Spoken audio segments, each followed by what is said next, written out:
Assalamu alaikum. We're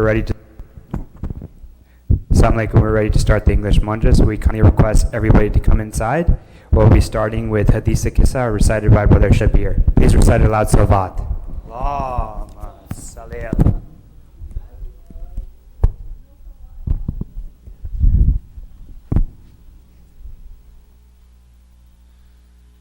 In the name of Allah, the All-Merciful, the All-Compassionate. Fatima Zahra, the daughter of the Prophet, peace be upon him, is to have thus related an event. My father, the Prophet of Allah, came to my house one day and said to me, "Peace be upon you, Fatima." I replied, "And upon you be peace." Then he said, "I feel weakness in my body." I said, "Allah protects you from weakness, father."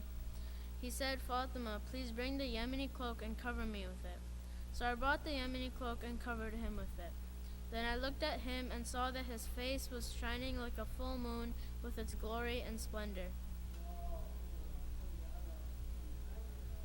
After a while, my son Hassan came in and said, "Peace be upon you, mother." I replied, "And upon you peace, O light of my eyes and the delight of my heart." He then said, "Mother, I smell a fragrance so sweet and so pure as that of my grandfather, the Prophet of Allah." I replied, "Yes, your grandfather is lying underneath the cloak."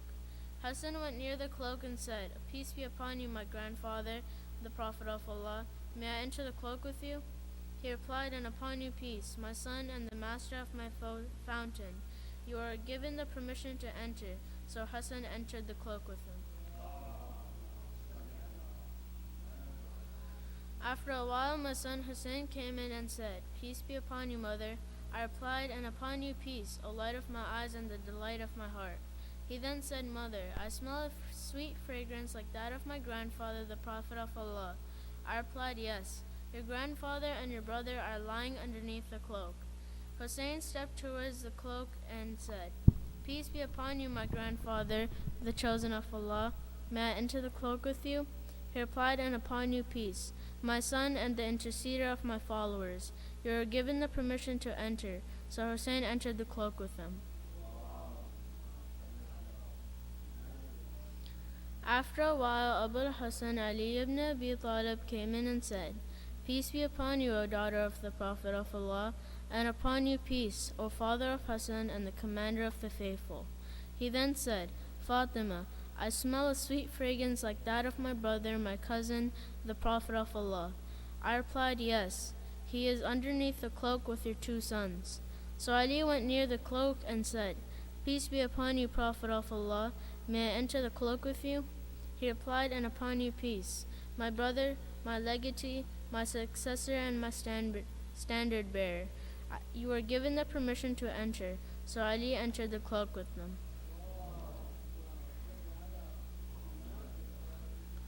Then I stepped forward and said, "Peace be upon you, my father, O Prophet of Allah. May I enter the cloak with you?"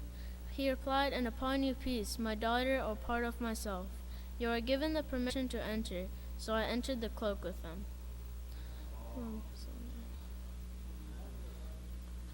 Getting together underneath the cloak, my father, the Prophet of Allah, held the two ends of the cloak and raised his right hand towards the heavens and prayed, "O Allah, these are the people of my household.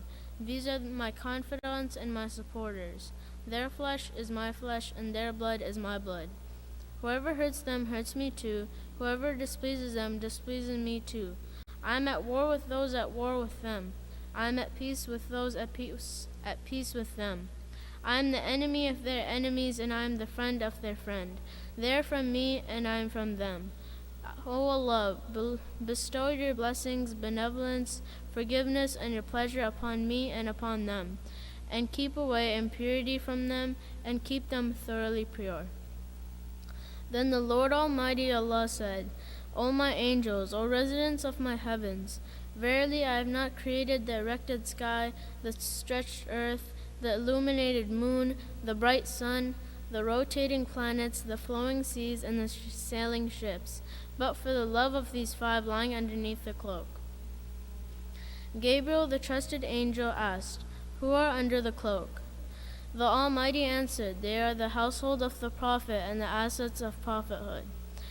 They are Fatima, his father, her husband, and her two sons."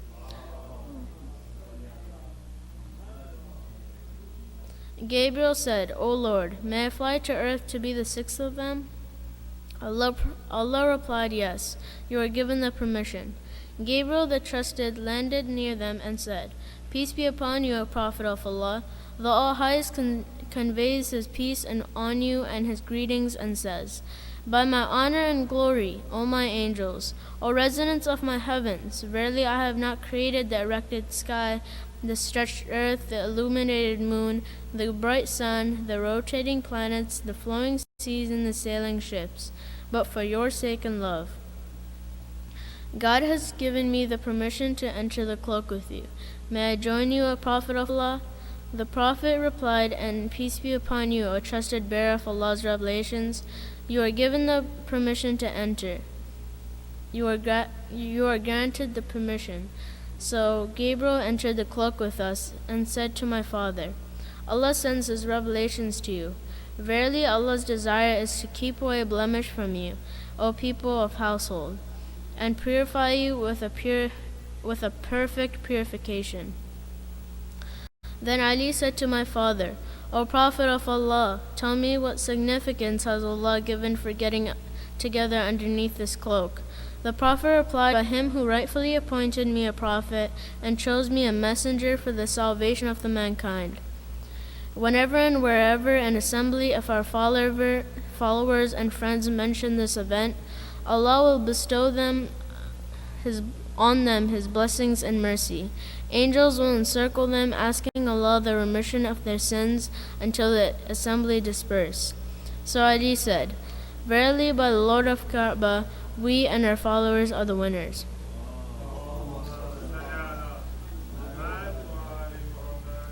Then my father replied, By him who rightfully appointed me a prophet and chose me a messenger for the salvation of the mankind.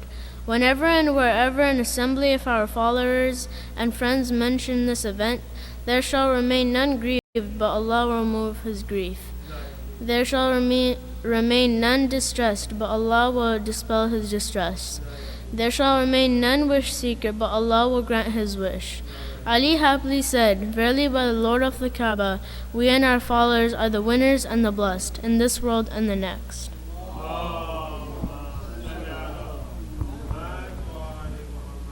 Salawat.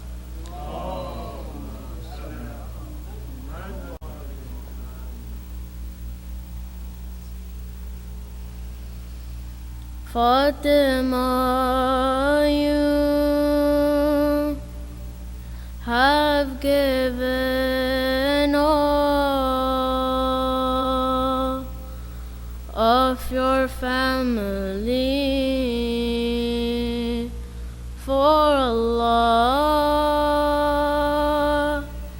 There is your son standing alone, calling for help to Allah. Where is the flag bearer of Islam to support him, Ya Allah? Where is Akbar to comfort him, the reminder of Rasulullah? Where is Asghar with such parched lips? He was so thirsty, Ya Allah. Fatima, you have given all of your family for Allah. There is your son standing alone, calling for help to Allah. Hazrat Akbar, like the Prophet in his looks and soul, he tasted death, but to Allah was his ultimate goal. Standing for truth, His sacrifice sweeter than honey, Ya Allah. Fatima, you have given all of your family for Allah. There is your son standing alone, calling for help to Allah. Baby Asghar, he was so thirsty, but he still answered the call. On the desert plain, slain heartlessly, just 6 months, so small. Neither the sky nor the sacred land would accept his blood, Ya Allah. Fatima, you have given all of your family for Allah. There is your son standing alone, calling for help to Allah. A broken back, a blood-stained beard, where can he turn now, Allah? This is the son of the Prophet's daughter, Lady Zahra. When he is gone, what will happen to Zainab, Ya Allah? Fatima, you have given all of your family for Allah. There is your son standing alone, calling for help to Allah. Salawat.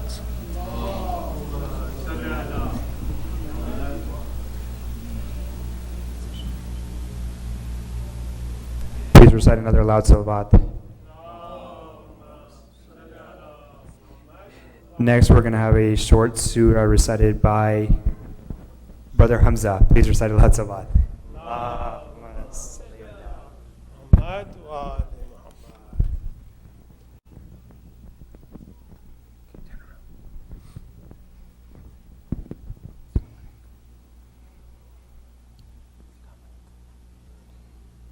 Assalamu alaikum. My name is Hamza and I'm 4.5 years old. Bismillahirrahmanirrahim. Qul huwallahu samad lam yalid wa lam yulad wa lam yakul lahu kufuwan ahad. MashaAllah. Good job, Hamza.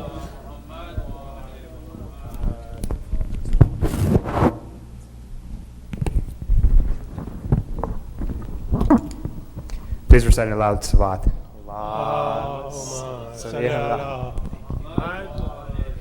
Just a couple of quick announcements. One announcement is that next weekend Sheikh Jalil will be joining us for the English Munjis program, so please be at time.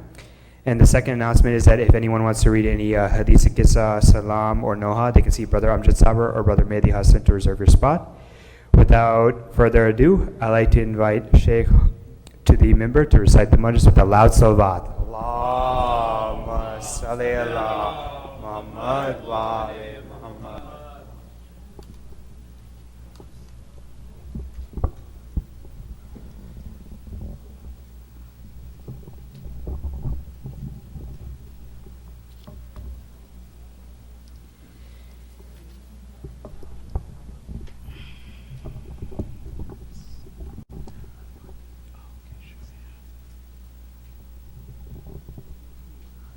I think that's okay. Shukran. Can we recite a Surah Al-Fatiha for Seema Sabir, Hassan Hussein, Muhammad Yaqub, Anis Fatima, Riyaz Mustafa, and Malka Riyaz. Rahimallahu man qara'a Surah Al-Mubarak Al-Fatiha masbuqatan bi salat ala Muhammad wa ali Muhammad. Allahumma salli ala Muhammad wa ali Muhammad.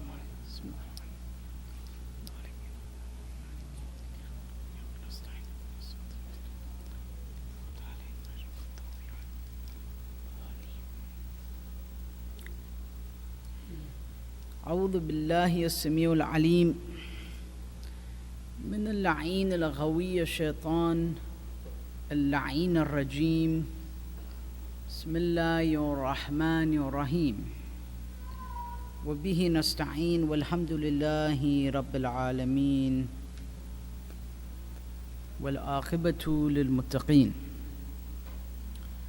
والصلاة والسلام على خيرة خلق الله أجمعين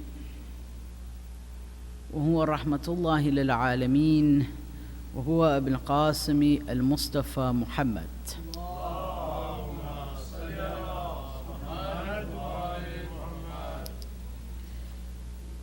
والصلاة والسلام على أهل بيته الميامين المهديين المظلومين المقتولين الميامين المعصومين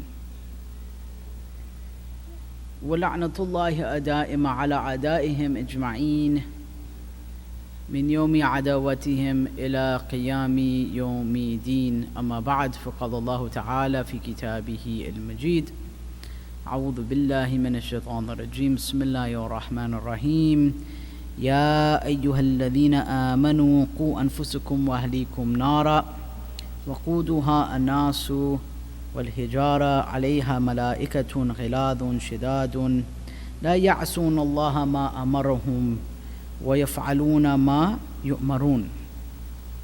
صلاة محمد وآل محمد.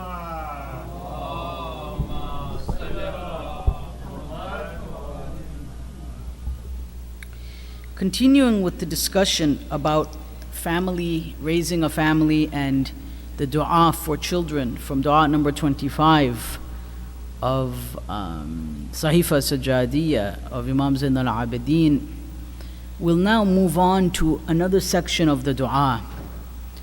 And keeping in mind what we've already mentioned, that the Imam asks Allah subhanahu wa ta'ala for our children to have certain sifat, certain attributes, for them to be muhibbeen, right, to be lovers, mubghideen, sami'een, muti'een. These are all to be those that love, those that dislike, that have bughd, those that listen, those that obey, all of these things, among other things. For two purposes, firstly, before the parents come. Laka wa li awliyaik. So they're obedient, loving to you, and they dislike for your sake and for your awliya's sake. Awliya meaning the ma'sumin alayhim salam. So parenting, the foundations of a relationship is based upon these things. Ala kulli hal. Moving on.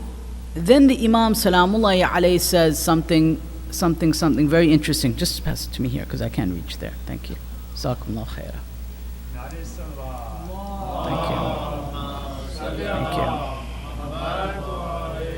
Then the Imam says something very, very interesting. He says, وَعِذْنِي وَذُرِّيَّتِي مِنَ الشَّيْطَانِ الرَّجِيمِ, and protect me and protect my family from the cursed Satan, from shaitan. Now he goes into much depth about shaitan. And we'll talk a little bit about why the Imam brings shaitan into this. He says, فَإِنَّكَ خَلَقْتَنَا وَأَمَرْتَنَا وَنَحَيْتَنَا وَرَغَبْتَنَا فِي الثَّوَابِ وَأَمَرْتَنَا وَرَحَبْتَنَا إِقَابًا. Because you ordered us and you urged us to like that which has a reward in it. And you prevented us or dissuade or try or discourage us from going towards those things that have a punishment. Fine. And you made him an enemy. We know this. And you've given him, or he has certain abilities and certain powers in this world. And in that regard, أَسْكَنْتُنُ صُدُورَنَا وَأَجْرَيْتُهُ مَجَارِيرَ دِمَائِنَا. And you have allowed him, or I wouldn't say allowed him, but in the nature of cause and effect of this world, we will say, by virtue of cause and effect, he can reside in our hearts. And he flows in our blood. And of course, this is confirmed by a hadith of the Prophet where he says, Sallallahu Alaihi Wasallam, Ash-shaytan yajri fi dam bani Adam. Right? That Satan flows in the blood of the son of Adam. We'll talk a little bit more about this, don't worry. We will explain.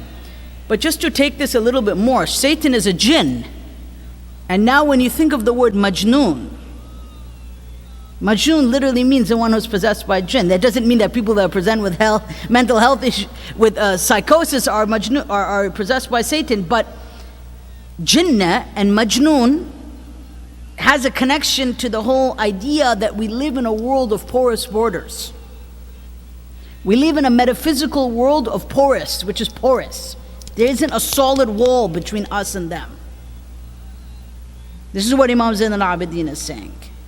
And we even read in the dua of Imam al-Hussein alayhi salam, where he's thanking Allah that Allah protected him, right? From what? Min tawarik al-jan. That when I was a baby, in my cradle, you protected me. Min tawarik al-jan. Right? We read this in Dua Arafah. Imam al-Hussein says this in Dua Arafah. So clearly there's something of these evil forces, demonic forces that exist. And they can do us and our children harm. The Prophet was asked, peace and blessings be upon him and his family, he was asked about this. And he answered by saying, the quickest way, or at least one of them, that the human being can expose themselves to become possessed by Satan or to be overcome by Satan. Imam al-Hussein says himself, when I believe Imam Zayn al-Abidin asked him, or one of his relatives asked him, or Imam Zayn al-Abidin asked him, if I remember correctly, it doesn't matter who asked him, somebody asked him on the day of Ashura, we read this very well known in the Maqtal, that what has happened? And the Imam says, Istahwada alayhim shaitan, that Satan has taken them over. Right? So we find this again and again in the dua of Imam Hussein, kalam of Imam Hussein, kalam of Imam Zayn al-Abidin. This is not something unusual, okay? So number one, the Prophet says that the person who delays their prayer intentionally, knowingly, without any wanton disregard, like this becomes a habit for them, either or even missing prayer, they become very open to the devil.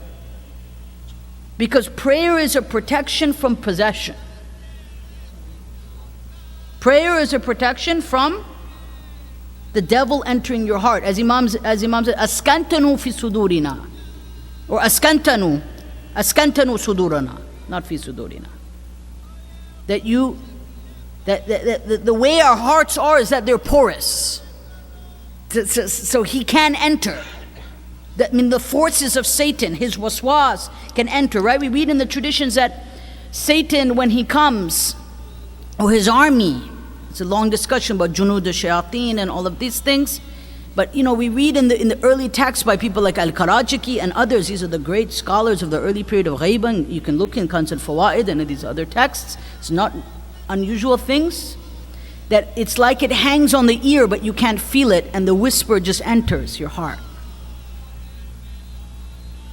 Right? And they say, right, some of the fastest way, to your heart, so to speak, is through the orifices of our body, especially the mouth, and the eyes are an entry to the hearts.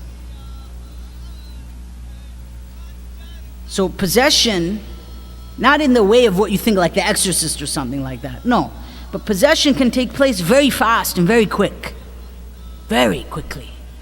When the moment starts or the person starts engaging in sin again and again and again and again and again, the same guna, the same sin, the same dhanb and ma'siyah over and over again, that very quickly we read in the ahadith and Quran tells us the same thing. The ayat of Quran are very clear that istahwada alayhim shaitan, that Satan takes them then. Right? And that's the point in which they stop having regret for their sin, they stop feeling their sin. It becomes easier. The sin becomes easier and easier and easier every day. Right? And shaitan, and one of the words of shaitan is habal as well, which is a rope. Right? It's very metaphorical. It's very symbolic, right? The more rope we think we have from God is the further shaitan is pulling us. The more majal and room we think we have to sin, I'll ask forgiveness for tomorrow, is the tighter we are on the leash of Satan. And literally, if we don't pay attention to how we structure our households, the culture that we cultivate in our house, the thaqafa and the culture that we have in our homes and our families, we can literally raise little devils. They can grow up to be little shaitans, little mini devils, and then bigger devils and bigger devils and bigger devils, and maybe, God forbid, the sahib of the bayt, the head of the house, is devil himself or herself, God forbid. Imam says, يَتَعَرَّضَ لَنَا بِالشَّهَوَاتِ, and Satan presents in front of us the desires. وَيَنْسِبُ لَنَا بِالشُّبُهَاتِ. So there are two things that Satan presents in front of us. Shaitan, desires and doubts. Doubts in deen, doubts in yourself, doubts in God, and desires. These two things tend to go together. These two things tend to go together. Doubts and desires. We'll get to it in a bit. We're going to talk a lot more about this, inshallah. But it reminds me of a beautiful tradition of the Prophet, where the Prophet says, sallallahu alayhi wa alihi wa sallam,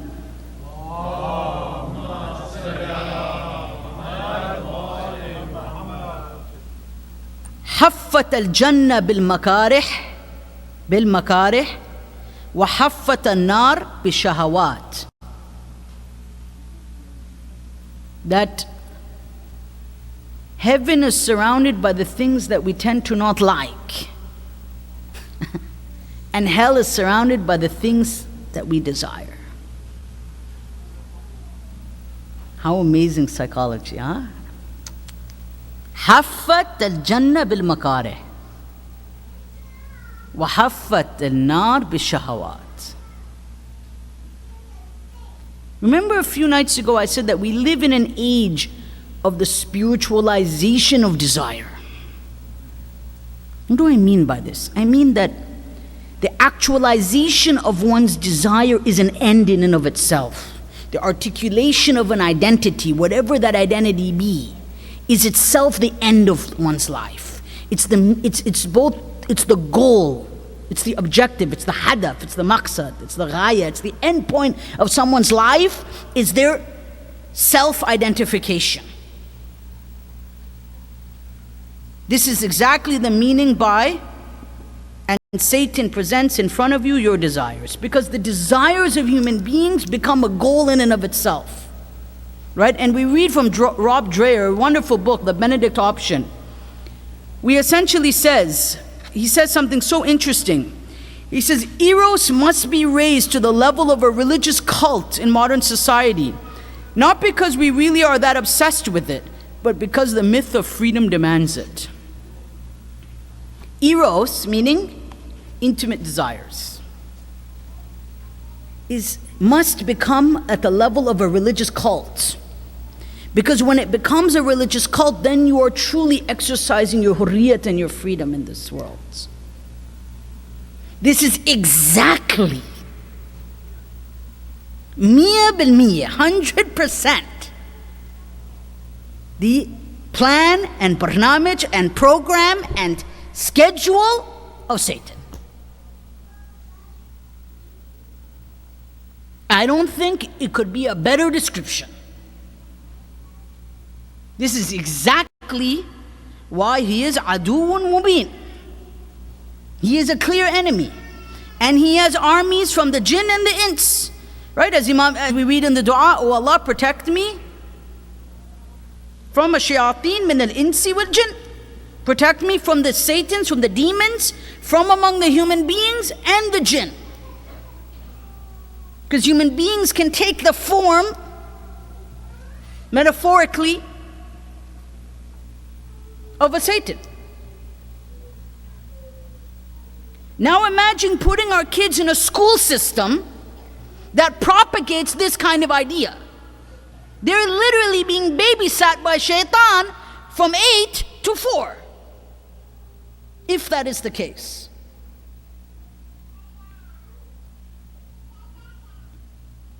I don't think in the name of integration, I don't know in what name that is okay. I'm not saying all schools do that, I'm saying just imagine. If that's what's being taught, if that's what's being expressed, if that's what's being communicated to people. Just be yourself. Identify. Who here can tell me that that is not from shaitan? I don't think anyone in this room could tell me that. So how can we be okay with that?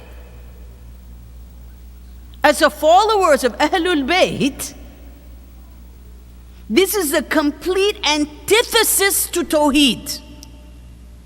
The complete opposite of La ilaha illallah. It is, as Rob Dreher said in this book on a strategy for Christians in a post-Christian nation, it is a religious cult in and of itself.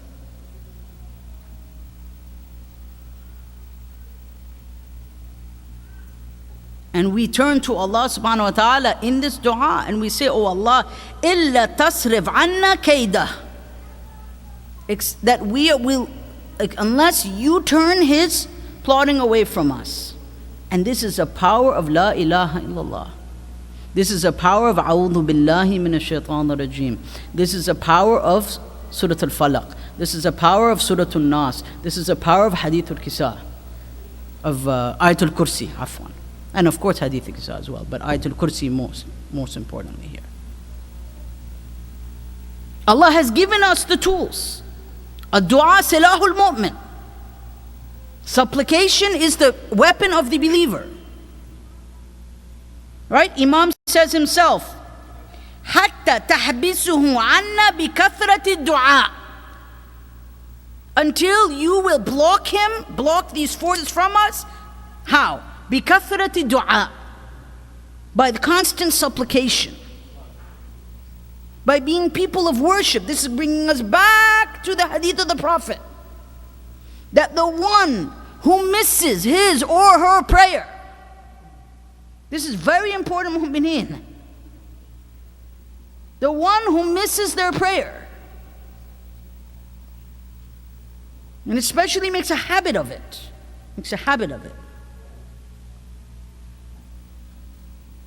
and in some traditions even delaying the prayer, intentionally, like without regard,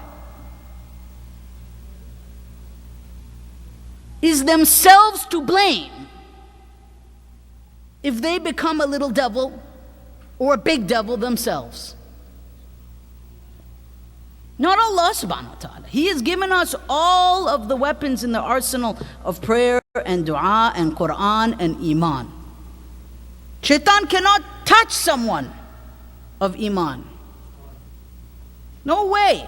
We read in the traditions that when he hears A'udhu billahi minash shaitanir rajim, he shrieks back. We have many hadith, many traditions like this. The power of A'udhu billahi minash shaitanir rajim. The power of Ayatul Kursi. The power of Al-Mu'adatain. Right? Al-Nas wal-Falaq. We know these things, ma'roof to us.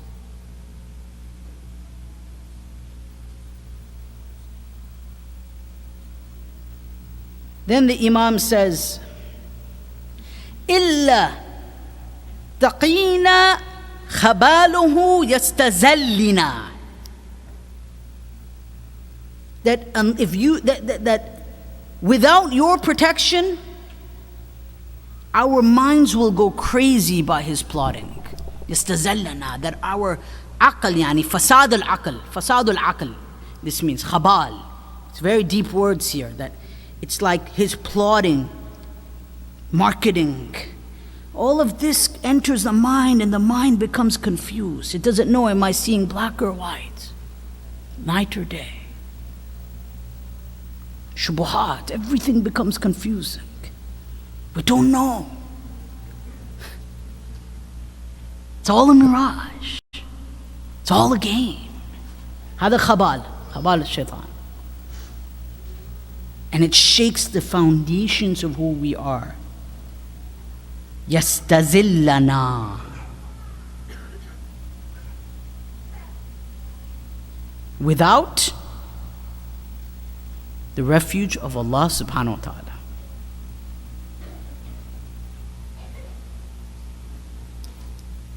And that's why the Prophet says, Satan runs in the blood of Bani Adam. Shaitan yajri fi dam Bani Adam. In the blood. There's a lot of discussion. We don't have time to go into this law or bahath of what this means exactly. But let's just say generally, through the bad acts of human beings. Now imagine all those forces behind certain media, certain forms of identity, certain ways of communication. What lies behind all of it?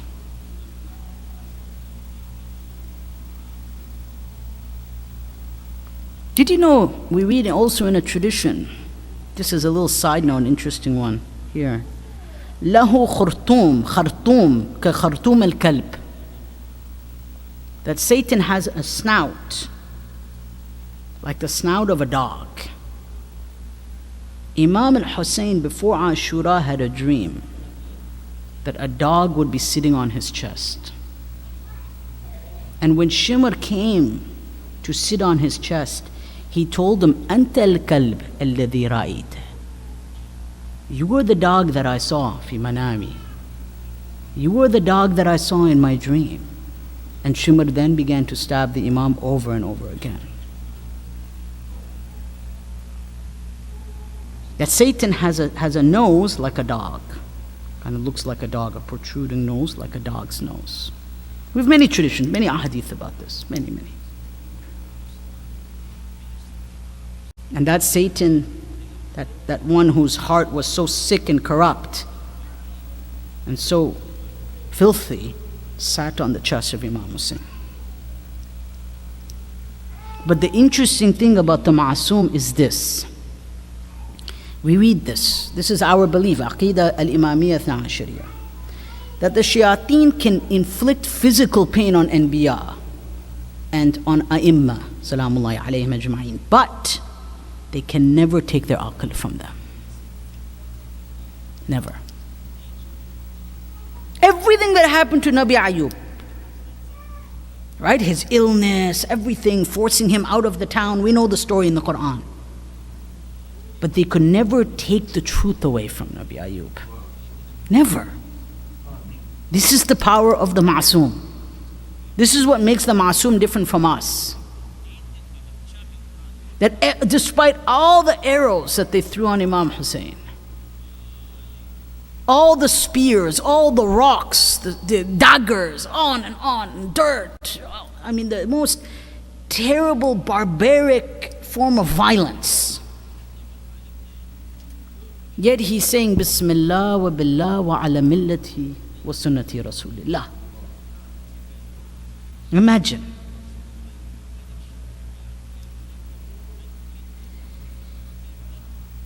Shaitan, in terms of desires, and now I will mention something a little bit maybe touchy, but it has to be said if we're going to be raising men or women in our communities. Shaitan wants to rob us of the joy of life. What do I mean by this?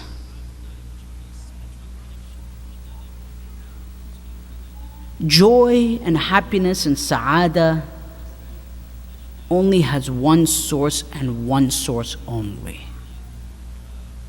Allah subhanahu wa ta'ala. Joy, I will say this again, and if I hope this registers with you.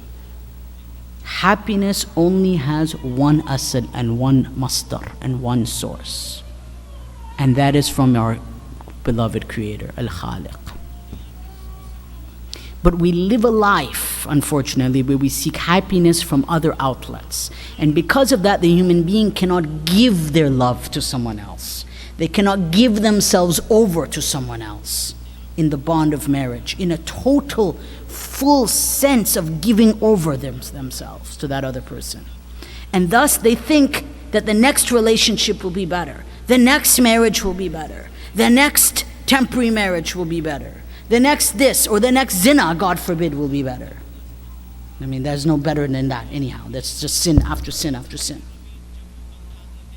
Human beings, because they don't participate in the joy of worship, in the joy of God, in the joy of loving God, in the joy of being a Muslim, in the joy of Islam, they're not able to give of themselves to someone else. Only until we participate in the sa'ada min Allah, in the true happiness that comes from God, from a life lived for God, will we then be able to give ourselves to our spouses and our family. The root of family problems comes to the soul. The root of these problems are here, mu'mineen. Human beings are selfish without God. They're self-centered without God. They are greedy without God. And they are greedy with their desires without God. They are not satisfied, right? They're just greedy with their desires. And they think that true love is either a myth or unattainable. Islam tells us it is fully attainable. When we see it coming from God, when we see that everything God has given us, this love of Him being Al-Wadud, the one who is the all-loving, in taking that love and sharing that love with our spouse, sharing that love with our children, being the heart that radiates love to others, gives ourselves completely over to our partner in life, right? The one that is our libas and our clothing in this world. Why are human beings unable to do this? Why is the divorce rate at over 50%, including in the Muslim community and Shia community, hovering somewhere in those statistics? Somewhere in that range. Why?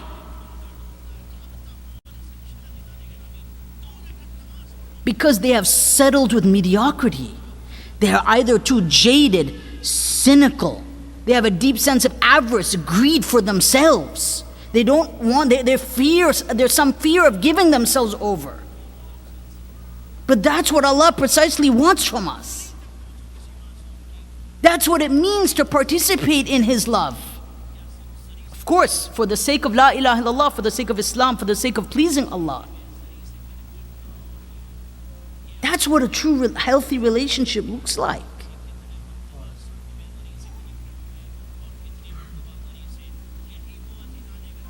And Satan wants the furthest thing from that. And people become cynical, jaded, and angry, and life becomes a boring routine. Because they're not participating in that love, they're not participating in that joy. That Satan relishes in this depression. He loves it. This is the khabal of shaitan. This is the plotting that he starts confusing us.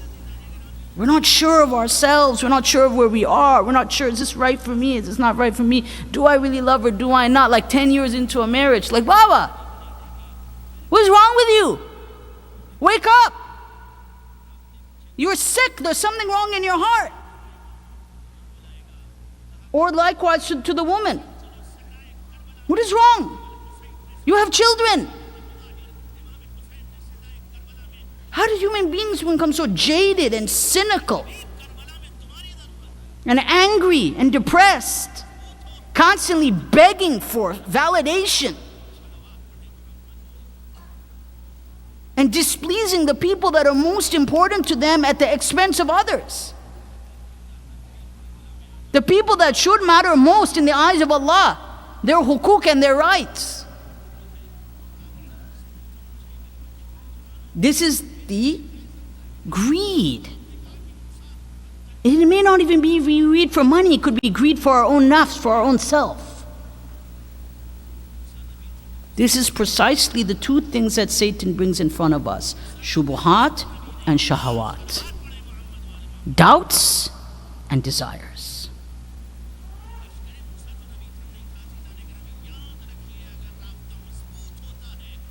And another thing that Satan brings, we read in the ayah from Surah Al-A'raf, 200 to 201, a very important ayat.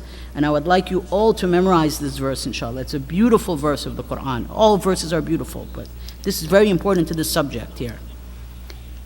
وَإِمَّا يَنزَغَنَّكَ مِنَ الشَّيْطَانِ نَزْغٌ يَنزَغَنَّكَ مِنَ الشَّيْطَانِ نَزْغٌ.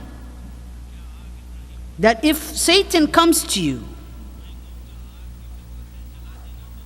and tempts you, فَاسْتَعِذْ بِاللَّهِ, seek refuge in God. فَإِنَّهُ سَمِيعٌ عَلِيمٌ, for He is all hearing and knowing. إِنَّ الَّذِينَ اتَّقُوا إِذَا مَسَّهُمْ طَائِفٌ مِّن شَيْطَانٍ, and those who have taqwa and the awareness of God, when Satan touches them, meaning comes into their presence, tries to tempt them, تَذَكَّرُوا, they remember God. فَإِذَا هُمْ مُبْصِرُونَ, فَإِذَا هُمْ مُبْصِرُونَ, and then they will see. The Prophet was asked about the ayah, the sabab of its nuzul, or the topic, or the mawdu', the subject for which this verse was revealed. And he said, وَكَيْفَ يَا رَبِّي وَالْغَضَبْ فَنَزَلَ قَوْلُهُ وَإِمَّا يَنزَغَنَّكَ مِنَ الشَّيْطَانِ نَزْغٌ. Anger. Anger, anger, anger. الغضب من الشيطان, الغضب من الشيطان, الغضب من الشيطان. Because anger so often, my dear brothers and sisters, presents itself as being self-righteous, doesn't it? Everybody wants to sit on their high horse. Everybody. Everybody wants to sit on their cart and look down upon the people. You know, we have a beautiful tradition in مَا لَا يَحْضَرُهُ الْفَقِيهُ of Shaykh al-Saduq. Beautiful hadith, Allahu Akbar. It's narrated that a man came to Amir al-Mu'mineen, Salamullahi alayhi.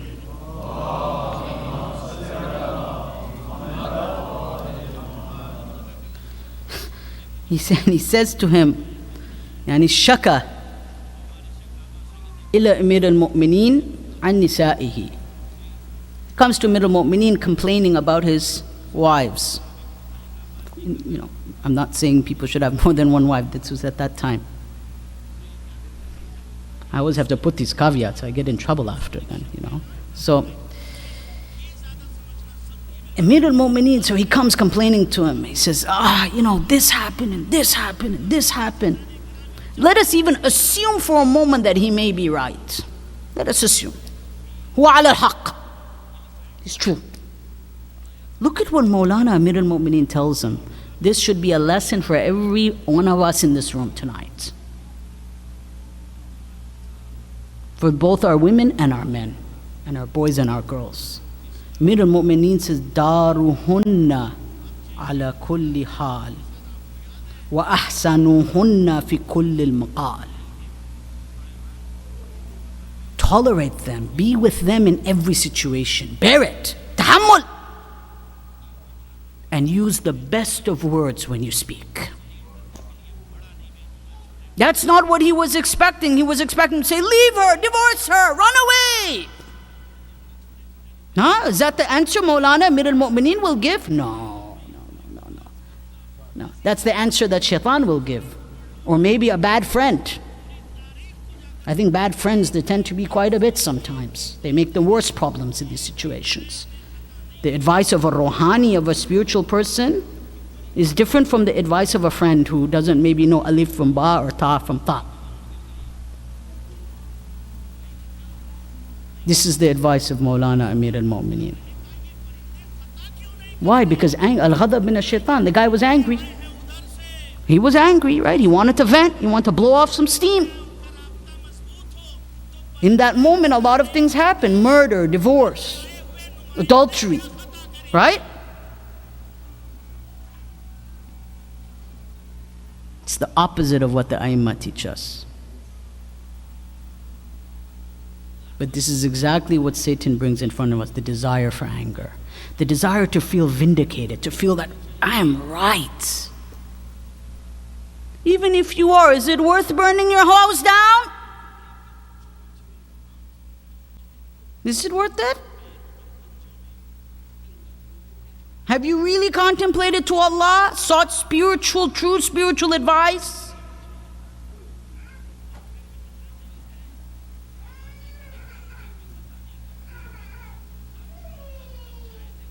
Our Imams don't mince their words, brothers.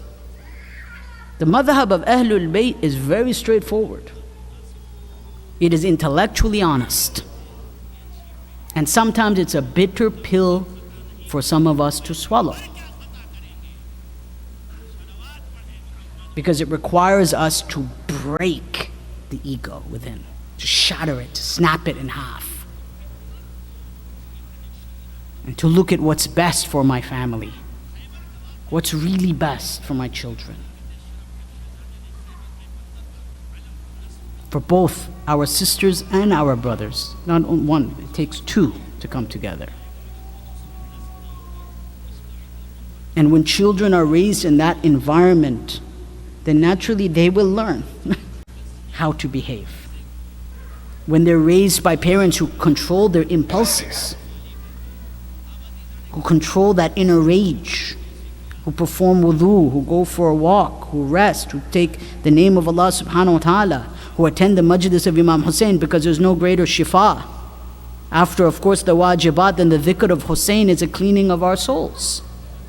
The buka for Hussein is wiping out our sins. Yahuttu al-dhunub, al-'adham. Right? We read that it wipes out even the great sins. Al-buka al-Hussein, salamullahi alayhi. That coming here for Imam al-Hussein is a spiritual rejuvenation for our hearts. That we go back home smiling with our family. We go back home purified with our family. We go back home renewed to our families. This is a form of our true therapy. This is a miracle. Never let go of this majlis of Imam Hussein. Never. This is truly a miraculous thing. The effect of the majlis of Imam Hussein, of the ma'tam, of the majlis, of the dhikr, of all of these things. May Allah subhanahu wa ta'ala give us a tawfiq to continue this, to pass it on to our children. In whatever language they want to do it, but to pass on this most sacred of rights, sha'ar al-muqaddasa, sha'ar al-Husayniyya al-muqaddasa, these sacred rights of Imam Hussein to our children. I tell you, the majority of the world don't have this. They don't have this form of therapy. They don't have this form of learning. They don't have this form of love, of coming together as a community of love, of single love, for the one who died for the love of Allah. The one who died with La ilaha illallah on his lips and his tongue. Huh? How blessed are we? When we go home, do we thank Allah? Ya Allah, you allowed me to be a part of this mission, a part of this community, this blessed community, as Imam As-Sadiq says, Ummatun marhuma, when he describes the followers of Ahlul Bayt. Ummatun marhuma, you are the mercified community. Ummatun mufliha, the saved community. These are beautiful words Imam Sadiq uses. Sallu ala Muhammad wa ali Muhammad.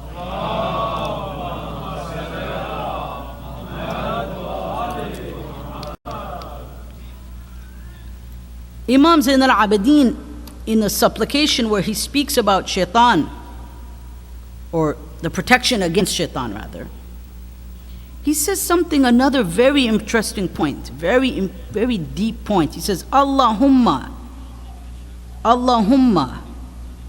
washrib qulubana inkar amali.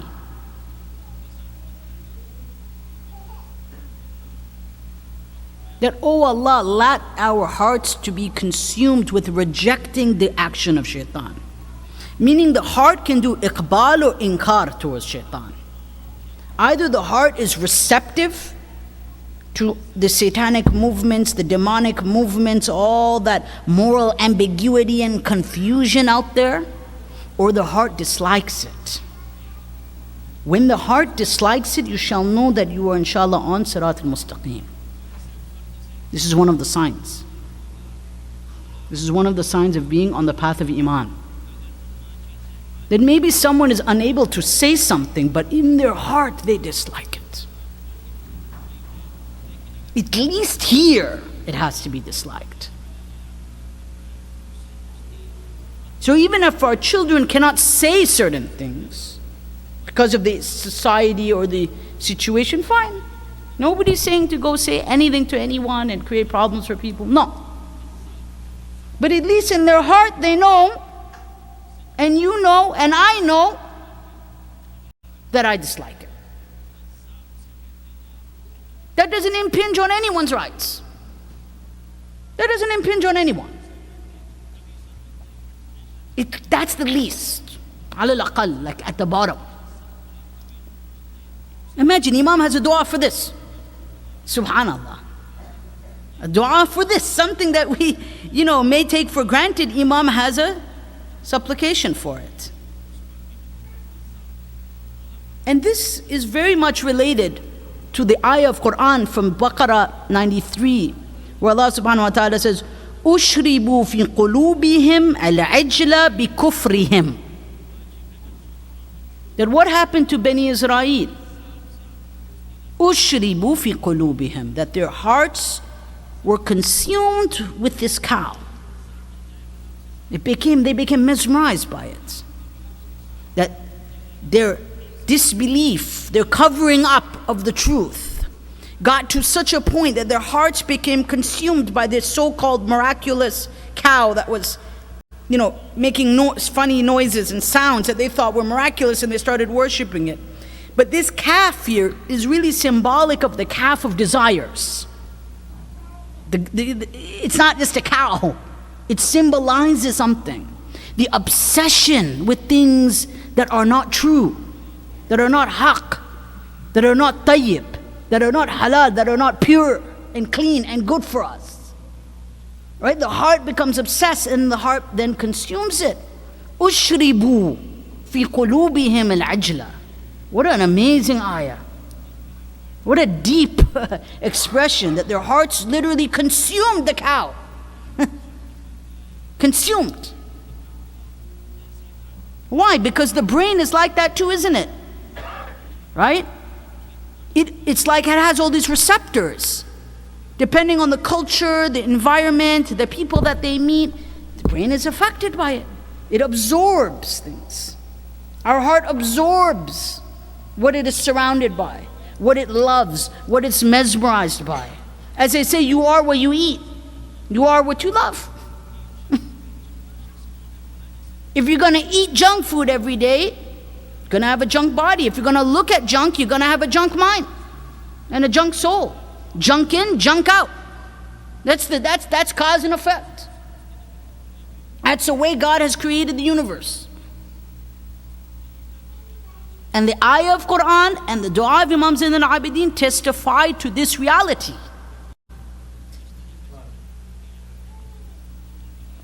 And this is precisely what Satan offers us. But what we don't realize sometimes as human beings is that these desires are never, there's no satiation. Right? What do we say in the dua? A'udhu. What do we say in the dua after dhuhr? Oh Allah, I seek refuge from min nafsin la tashba. Right? That, oh Allah, I seek refuge in the self that is never satisfied. Why? Why do we pray this in the ta'qibat of the salah? Why? Every day, why? Have we thought about the meaning? Have we meditated over what and thought about what it is that we're asking Allah subhanahu wa ta'ala for? Because it's a bottomless pit. There's no coming out of it. And that's the problem with inappropriate images and inappropriate films and things like this. It's a bottomless pit. Just keeps going darker and darker and darker and darker.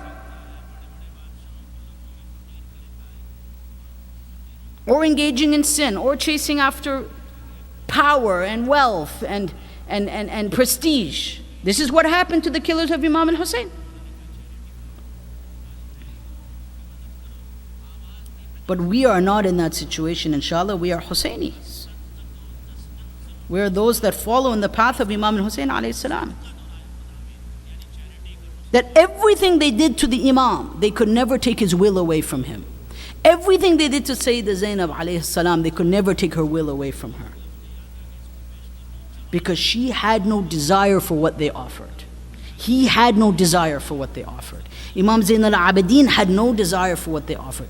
Ali al-Akbar had no desire for what they offered. Abu Fadl Abbas alayhi salam had no desire for what they offered. Their desire was only one desire. And that was Allah Azza wa Jal. And that cannot be stolen. You can kill someone, you can burn them, they can be burned, they can be killed, they can be tortured, but you cannot take that away from them. That is what we learn from Hussein, from Sayyidah Zainab, from Kulthum, from Sayyidah Sakina, from Fatima bint al-Hussein, from all of these mountains of spirituality, paragons of spirituality, paradigms of perfection.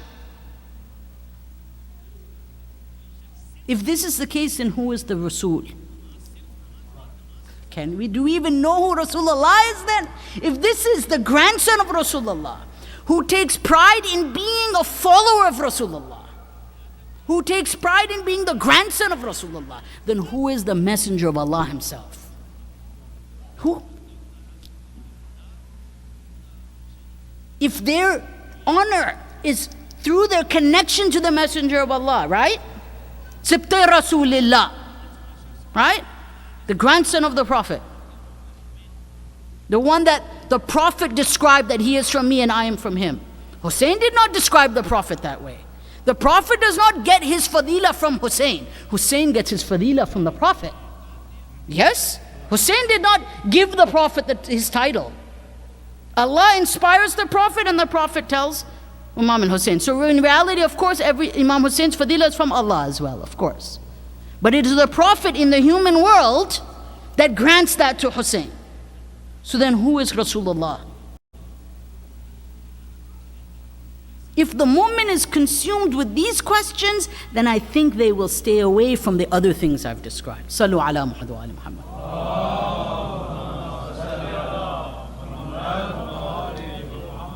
Why did I mention this to you? I mentioned this to you because now I am going to narrate something to you tonight that I had to think about before I narrate. But I said that it must be narrated because this is the history as it is written. Majlisi narrates, he says, رَأَيْتُ فِي بَعْضِ الْكُتُبِ. Now keep in mind what I mentioned about the Messenger of Allah and his connection. And now think of the sanctity. As I mentioned to you what I'm about to mention, keep in your mind the hurmat of Rasulullah, the sanctity of Rasulullah Khuda, the Messenger of Allah subhanahu wa ta'ala. Fatima Sughra narrates, Fatima bint al-Hussein. She says, كنت واقفة في بباب الخيمة, that I was standing at the door of the tent. وَأَنَا أَنظُرُ إِلَى أَبِي وَأَصْحَابِي. And I looked at my father and and my companions, meaning our friends, our family, all of these people. كَالْأَضَاهِ عَلَى الرِّمَالِ. That they were like corpses piled up.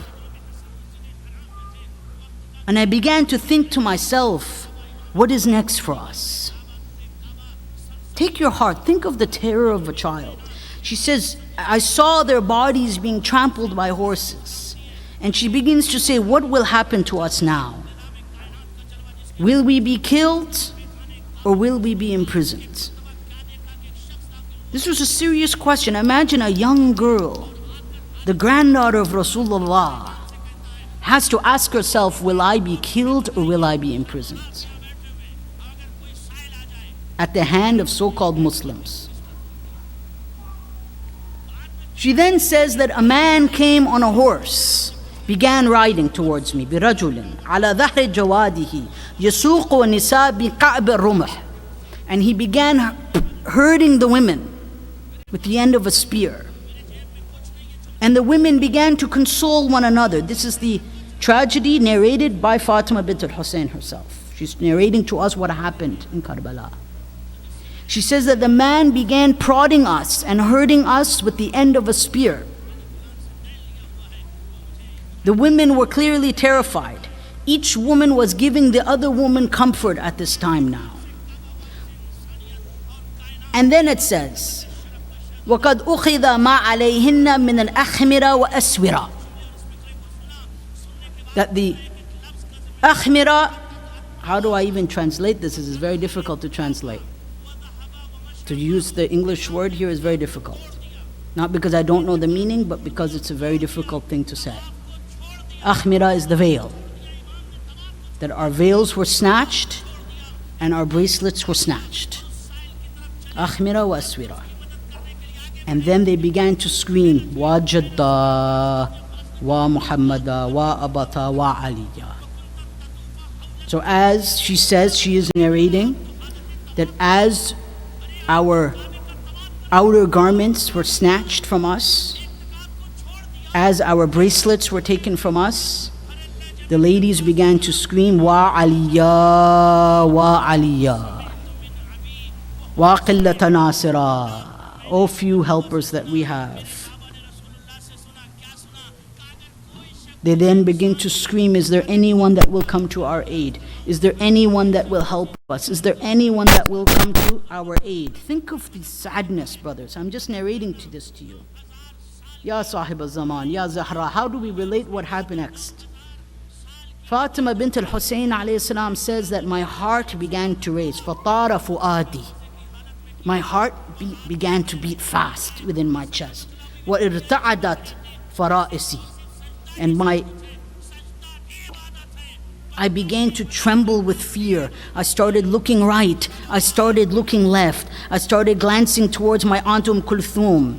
And my fear was that I was next, that this monster would be coming after me next. She said, then the man arrived. I ran and he went on his horse. I ran away and he ran after me. Imagine the terror, Ya Zahra.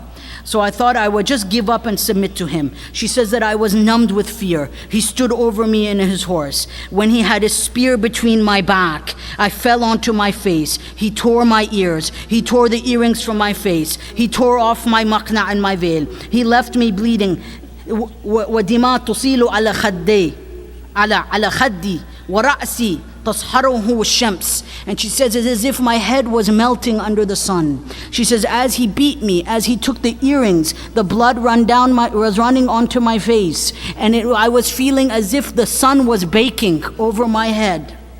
She says then I fainted from fear and pain. I collapsed. I woke up and I opened my eyes and I was with my Aunt Kulthum. Some riwayat say that she was with her Aunt Zainab, salamullahi alayha. And then they began to cry. And she says to her aunt, is there a cloth or a khirka that I can use to cover myself now? Is there a way that I can cover myself? She turns to her aunt, and her aunt says that your aunt is in the same situation, Ya Fatima. There is nothing that I can do for you. Think of the musibah, Ya Azadar Hussein. If this was our women, what would we do? If this was our ladies, what would we do? This is the ayam Zainabiyya. These are now the ayam of Sayyidah Zainab and Imam Zain al-Abidin and Kulthum, salamullahi alayh. She then says, I saw my aunt's side and I looked at her side, the side of her body. And I'll narrate to you what she said. She says it was entirely black. It was black from all of the darab, yani min darab. Because they continued to use the end of the spears to assault them. So she says, my aunt's body was entirely black, was bruised on the side. She says, then I entered the tent and I saw my brother Ali ibn Hussein, makboob ala ras, ala wajhi. He was on his face. He was sick. He was injured. He was thirsty. He was hungry. And he was on his face. He could barely move. Now shall I relate what she says next. Ya sahib al-zaman, ya Aba Saleh. She then says, فَجَعَلْنَا نَبْكِي عَلَيْهِ وَيَبْكِي عَلَيْنَا. And then he cried and we cried. All they could do is to cry together in that moment. Imam Zain al-Abidin cried and the ladies cried. And they all sat there crying because there was nothing else they could do. Imam Zain al-Abidin was in no shape to even get up. He was completely bedridden. And then it is narrated to us from Sheikh Saduq that as time passed, of course, the bodies would have to be buried. Bani Asad, it is narrated in the traditions that Allah subhanahu wa ta'ala, from Sheikh Saduq, that Allah subhanahu wa ta'ala allowed Imam Zain al-Abidin, through his own ways, of course, the Imam can do these things, to return to Karbala in a miraculous way. And Bani Asad tells Imam Sajjad that we have now come upon the bodies of the Hashemites. We've come upon the body of Hussein, his nephews. But it is not for us to bury Imam al-Hussein alayhi salam.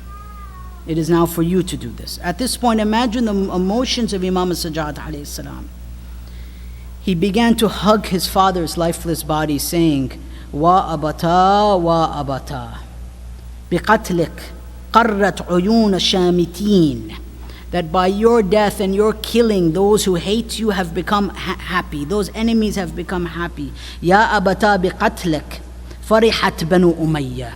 And by your killing, Banu Umayyah has become happy.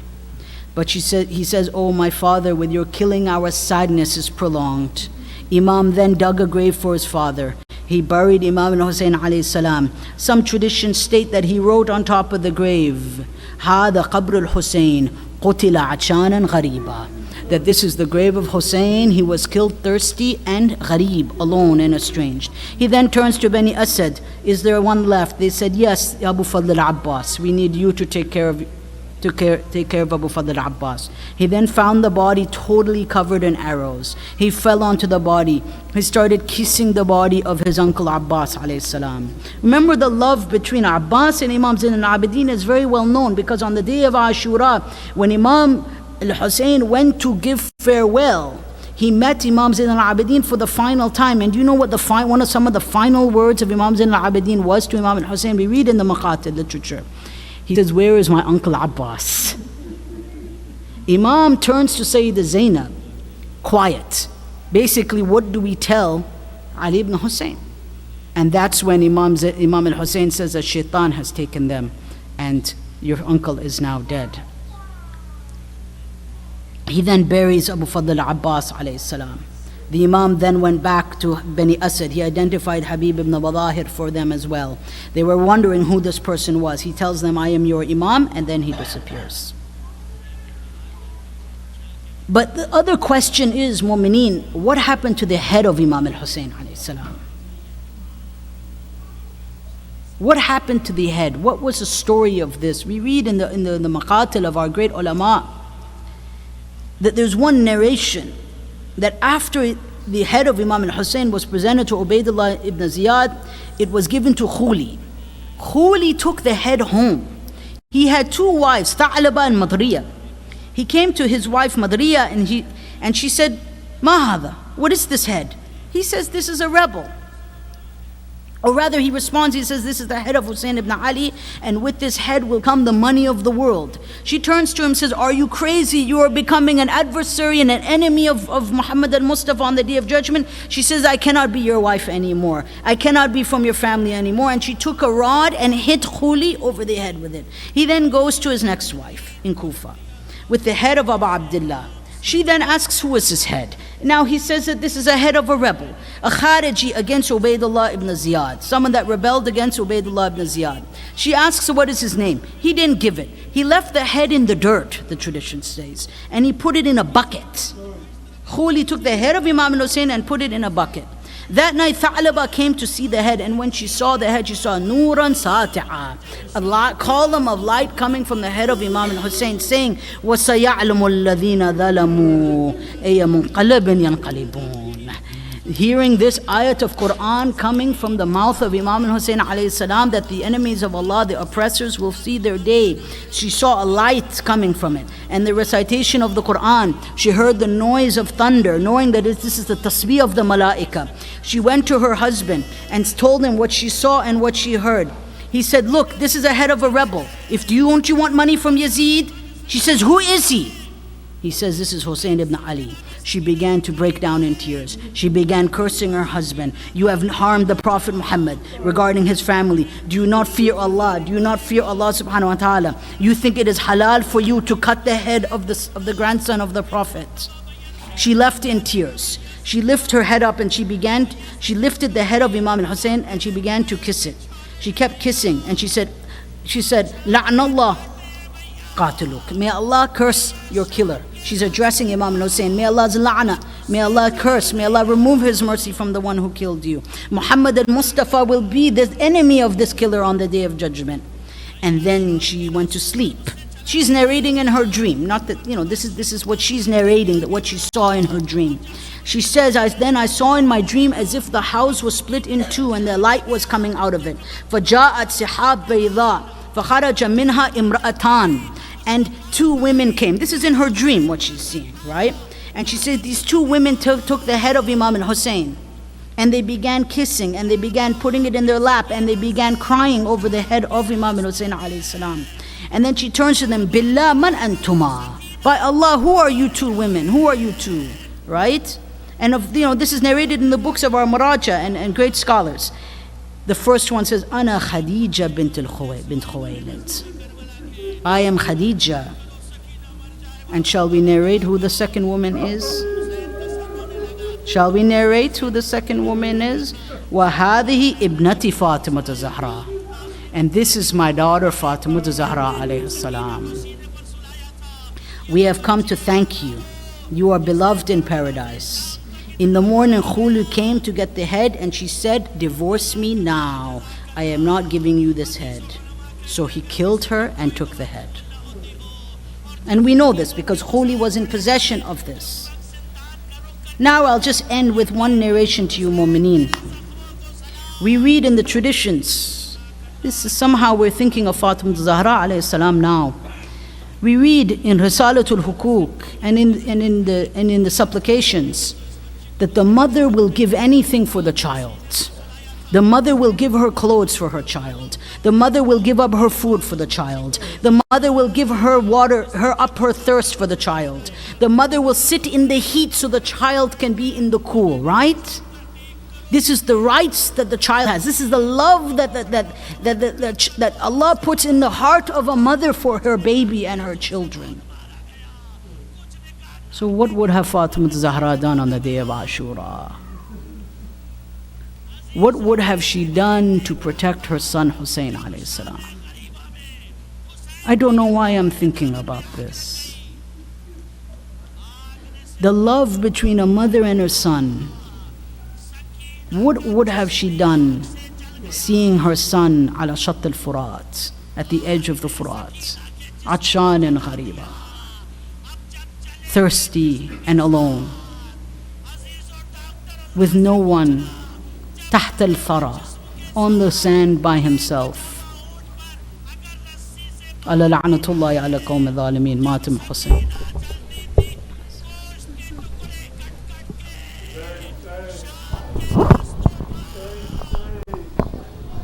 Hussein, Hussein. Hussein, Hussein. Hussein, Hussein. Momineen, please make rows for Matam so we can do Pursa properly. Hussein, Hussein.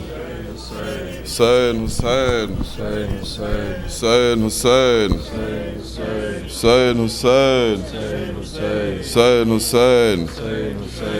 Momineen, on the day of Ashura, our Imam uttered the words, Ridan bi qadaihi wa tasliman li amrih.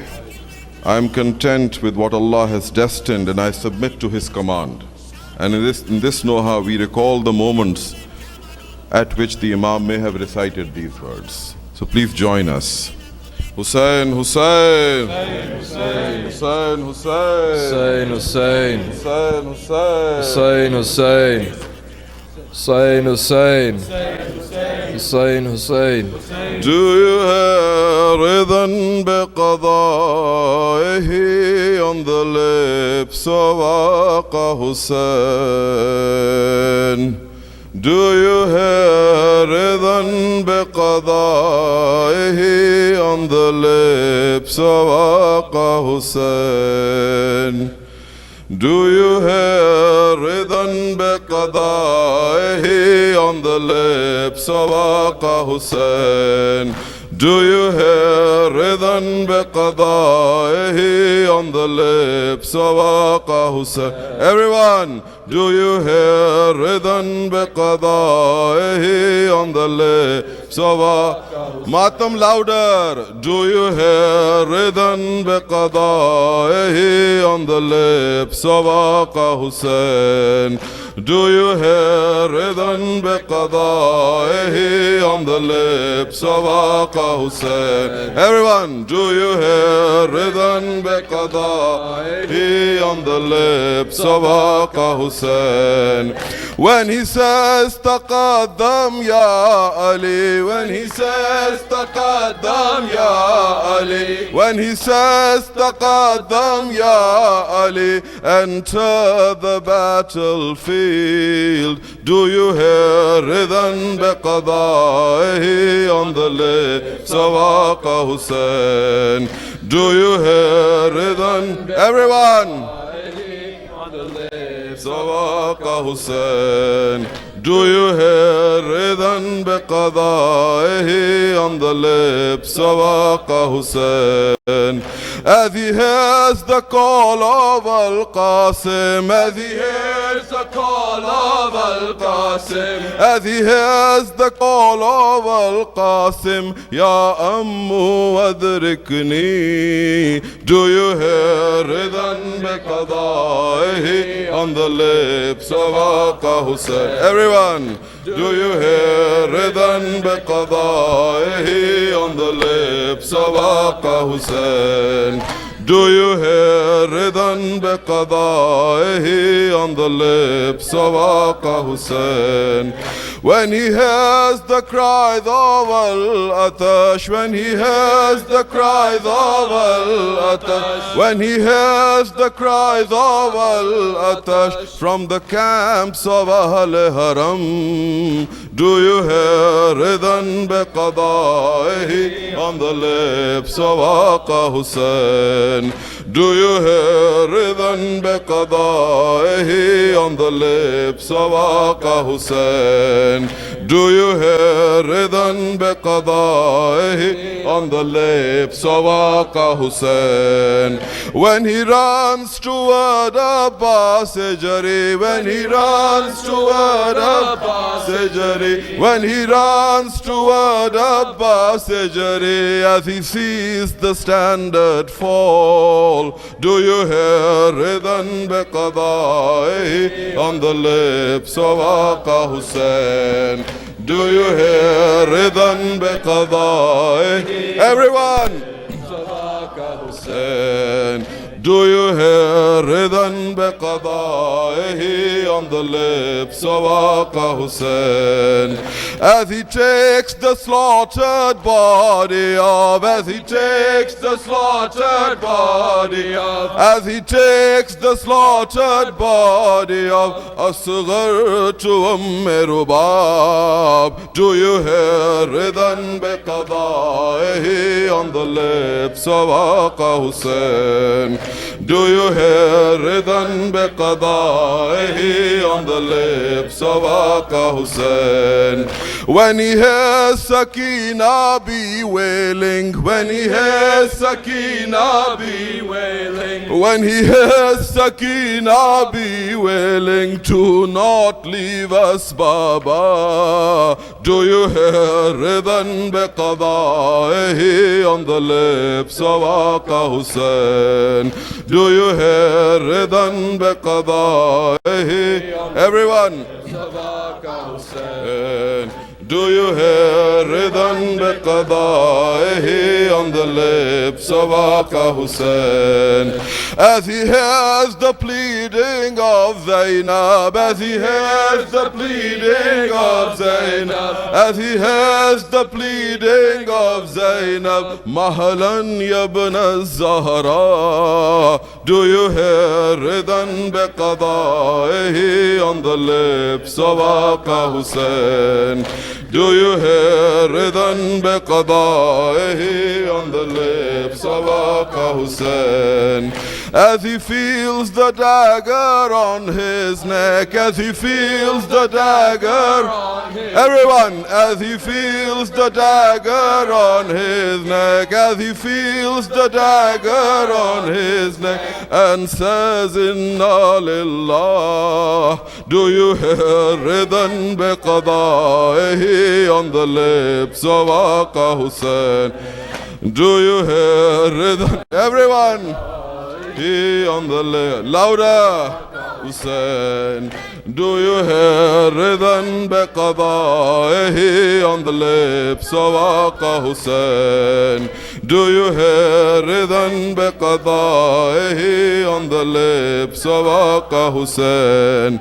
As he feels the dagger on his neck, as he feels the dagger on his, as he feels the dagger on his neck, and says, Inna lillah. Do you hear Ridhan biqadaihi on the lips of Aqa Hussein? Do you hear Ridhan biqadaihi on the lips of Aqa Hussein? Ridhan biqadaihi wa tasliman li amrih. Hussein, Hussein, Hussein, Hussein, Hussein, Hussein, Hussein, Hussein, Hussein, Hussein, Hussein,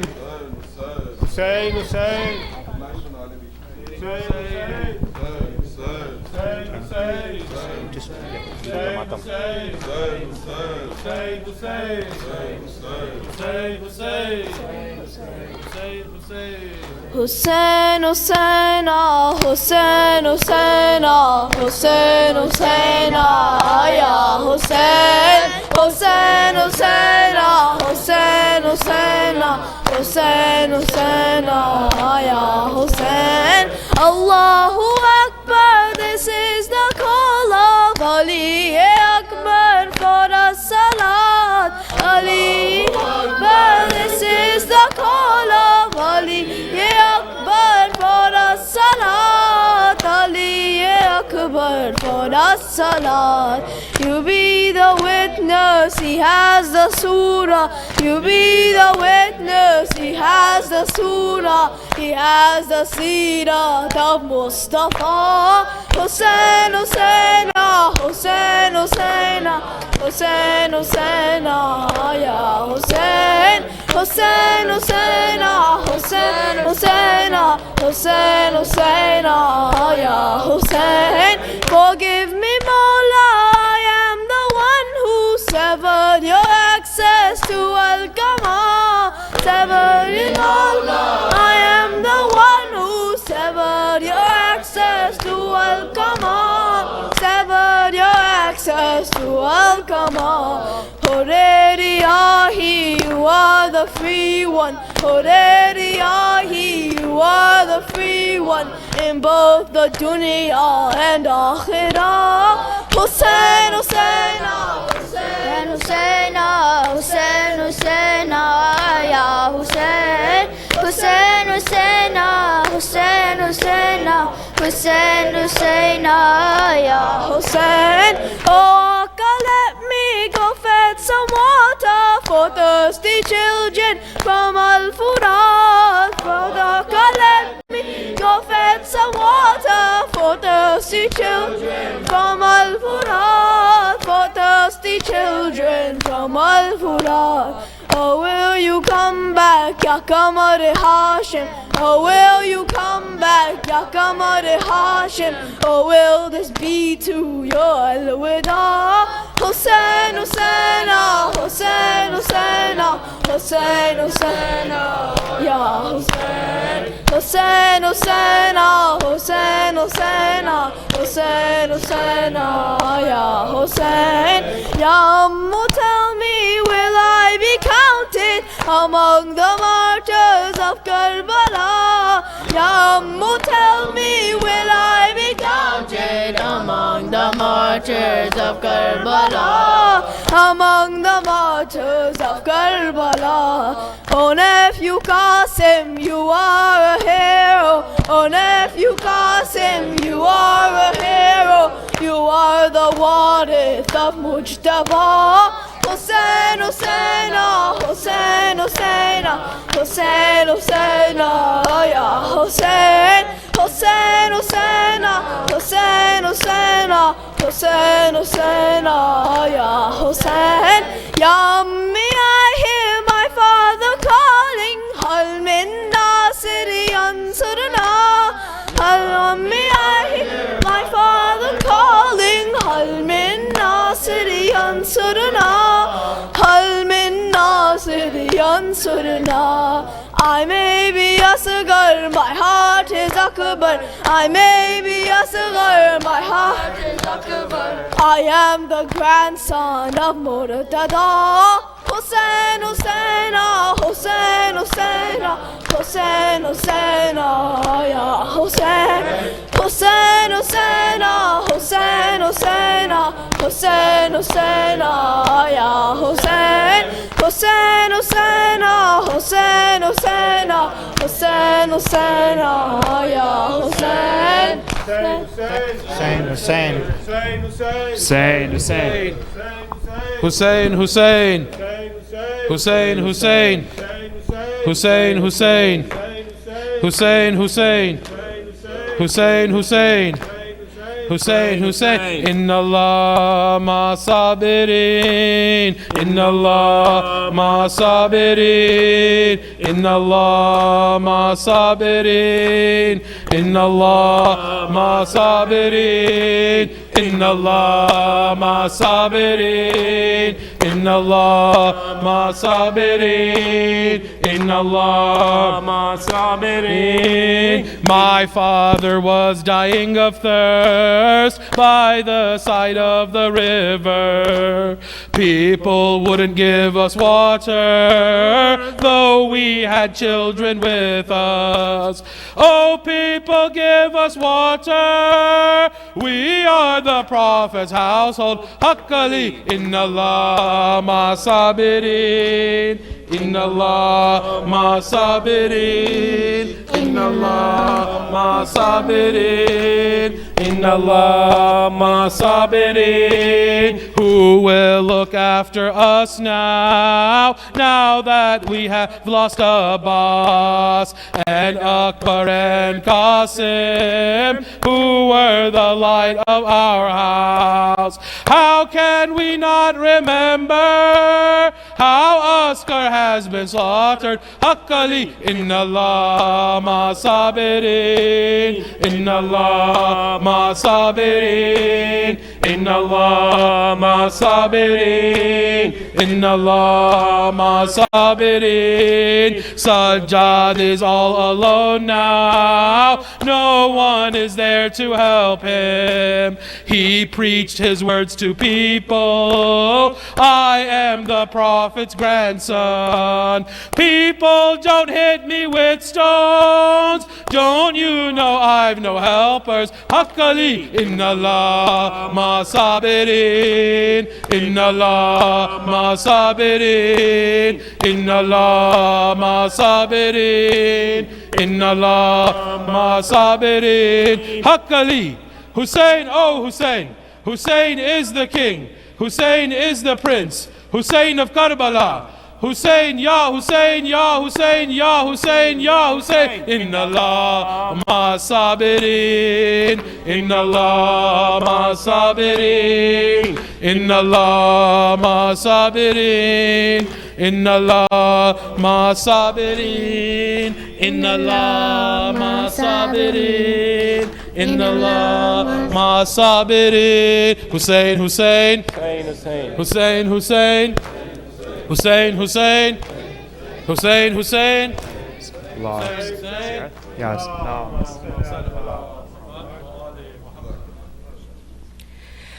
السلام عليك يا رسول الله السلام عليك يا نبي الله السلام عليك يا أمير المؤمنين ويا سيدا وسين السلام عليك يا فاطمة الزهراء ويا سيدة نساء العالمين السلام عليك يا خديجة الكبرى السلام عليك يا حسن المجتبى الناصح الأمين السلام عليك يا أبا عبد الله الحسين وعلى 9 المعصومين من ذريتك السلام عليكم ورحمة الله وبركاته السلام عليك يا غريب الغرباء السلام عليك يا معين الضعفاء والفقراء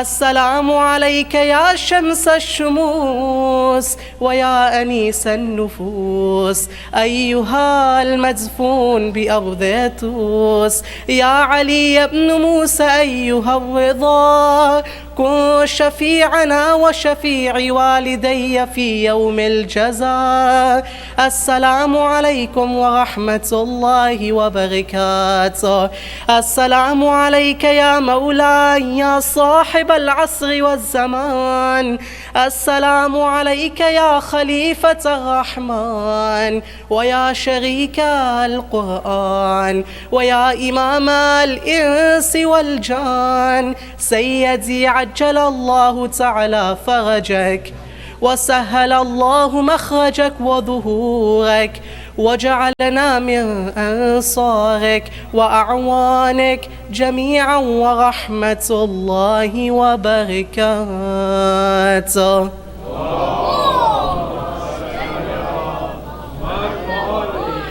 بسم الله الرحمن الرحيم اللهم كن لوليك الحجة ابن الحسن صلواتك عليه وعلى آبائه في هذه الساعة وفي كل ساعة وليا وحافظا وقائدا وناصرا ودليلا وعينا حتى تسكنه أرضك طوعا وتمتعه فيها طويلا برحمتك يا أرحم الراحمين.